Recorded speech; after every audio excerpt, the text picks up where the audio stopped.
Bienvenidos.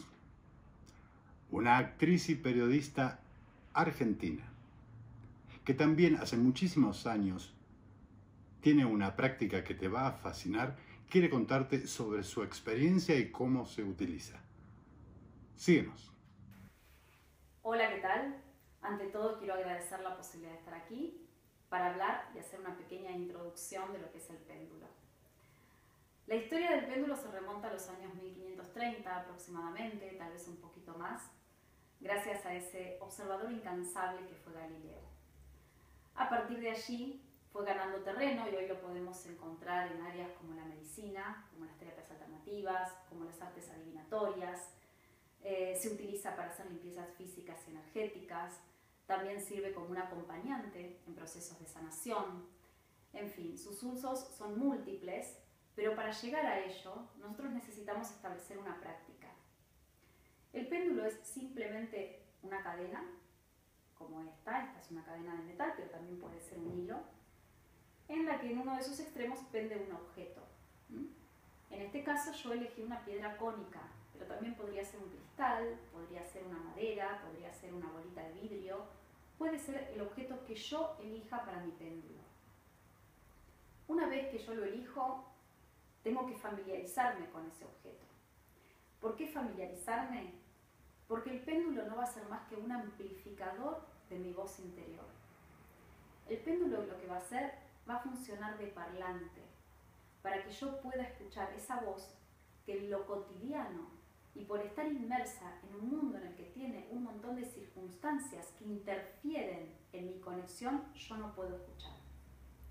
Si yo tengo en claro que las respuestas que yo voy a obtener tienen que ver con mi propia voz interior, yo al péndulo no le estoy poniendo ninguna expectativa, porque es muy importante que eso no suceda, porque si yo le pongo expectativas a un objeto externo, lo estoy transformando en un talismán, y no lo es. Entonces, al tener claro que él lo único que va a hacer es amplificar esa voz para que yo la pueda escuchar de una manera clara y sincera y genuina, si yo puedo llegar a tener en claro eso, comienzo una práctica de familiarización. ¿Para qué? Para que este péndulo se transforme en ese amplificador y en esa extensión mía.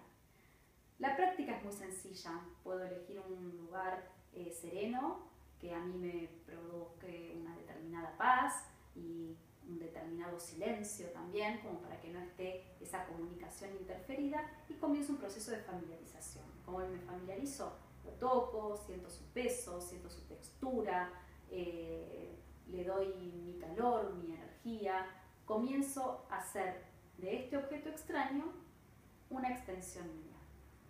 Una vez que ese proceso terminó y que yo ya siento una cierta afinidad hacia él, comienzo a ver y a determinar cuál va a ser el idioma en que nos vamos a comunicar.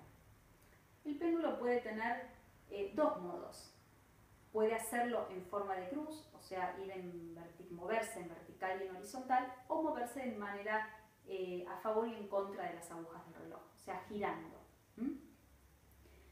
Eso es una determinación que lo va a hacer en la práctica. Ninguna está bien y ninguna está mal. Cualquiera de las dos puede llegar a suceder. Si eso es, en el devenir de la práctica va a decantar el modo en que yo me voy a comunicar y cuál va a ser el idioma. Para determinar ese movimiento, lo que yo puedo hacer es agarrar una hoja en blanco, dividirla en dos, poner en una parte el sí, en una parte la palabra no, y voy alternando. El péndulo lo sostengo durante varios minutos arriba del sí, el péndulo lo sostengo durante varios minutos en el no. A partir de allí, y con la práctica, el movimiento se va a convertir en un patrón. Esto significa que el péndulo, cada vez que me diga que sí, va a moverse para un determinado lado, y cada vez que me diga que no, va a moverse en lado contrario. ¿Sí? Si de repente el sí es para la derecha, el no va a ser sí o sí para la izquierda. Si ese movimiento aún no está claro, yo tengo que seguir esa práctica hasta que eso se transforme en una constante, ¿sí? En algo que todos los días y en cada una de mis prácticas el sí responde de la misma manera y el no responde de la misma manera. Cuando ese patrón ya está establecido, y yo ya sé para dónde va a ser el movimiento que me va a indicar el sí y el movimiento que me va a indicar el no, puedo comenzar a introducir preguntas. Que las primeras preguntas que yo haga, y eso hay que tenerlo muy en cuenta, las primeras, y ya que tiene que ver con la práctica, que no sean preguntas muy profundas, que sean preguntas livianas, que tengan que ver conmigo, pero que no impliquen una respuesta que yo necesite de manera urgente. ¿Por qué? Para no cargarlas de emocionalidad en ese momento, ¿sí? Para no cargarlas de expectativa, para no cargarlas de ansiedad a esas preguntas. ¿Cómo tengo que formular la pregunta? Clara, concreta y concisa. ¿Por qué? Porque la respuesta que me va a dar el péndulo va a ser un sí y un no. Como mucho, un no sé. ¿Sí? Como mucho va a ser una indecisión, pero no más que eso. Entonces, en la medida en que yo pueda hacer una pregunta clara, concreta y concisa, la respuesta va a ser muchísimo más genuina y muchísimo más sincera. Entonces, puedo, si quiero, anotar la pregunta, como para después no olvidarme y para corroborar que esa pregunta esté bien formulada, la formulo en voz alta y posiciono el péndulo, ya sin la hoja de papel, ¿sí? Si quiero, puedo hacerlo sobre, yo lo hago sobre un lienzo de seda, pero pueden hacerlo tranquilamente sobre una madera o sobre una mesa, donde a ustedes les sea más cómodo y sientan más afinidad, ¿sí? para hacer esto. Lo sostengo y espero para ver a dónde va a ser su movimiento, ¿sí? A partir de ahí yo tengo una respuesta a esa pregunta. Como es un proceso de práctica, yo lo que aconsejo en este proceso es que nos tomemos la libertad de equivocarnos, de que las respuestas no sean las respuestas muchas veces las correctas.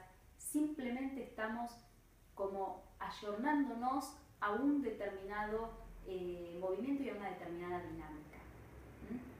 Una vez que nosotros sentimos que todo eso ya está establecido y que ya tenemos una base sólida para comenzar otra etapa y otro escalón, pasamos al otro escalón, que son las preguntas que a nosotros nos interesan.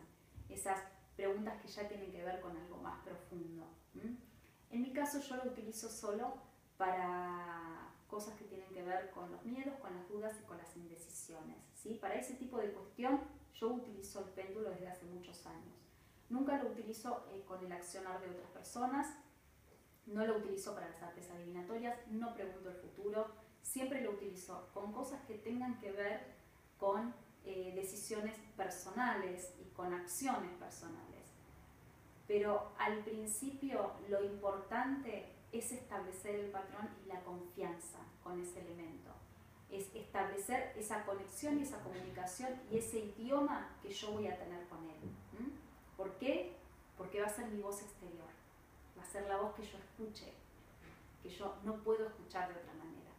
Tal vez, con el uso y con la práctica, llega un momento que ya ni siquiera lo necesites, que ya tu comunicación es tan fluida con esa voz interior, que ya no necesites del péndulo para llegar a ello. Luego, si quieren, pueden dejarlo un rato al sol para que se limpie, para que se cargue. Yo a veces lo dejo sobre una maceta, sobre la tierra, lo pueden poner también en sal marina un ratito y después lo guardan en un sobrecito de tela y lo utilizan cuando quieran. Esto es un primer acercamiento al péndulo, ¿sí? Tengan en cuenta que hay muchísimos usos más, pero todo requiere de una práctica consciente y un buen uso de este objeto que es tan preciado desde hace tantos años. Así que bueno, hasta aquí llegamos con este primer acercamiento. Les agradezco muchísimo por estar allí. Soy Silvina Díez para Ernest Tarot. Dale like al video y suscríbete gratuitamente haciendo clic en la campanita que está en la caja de descripción. Muchas gracias.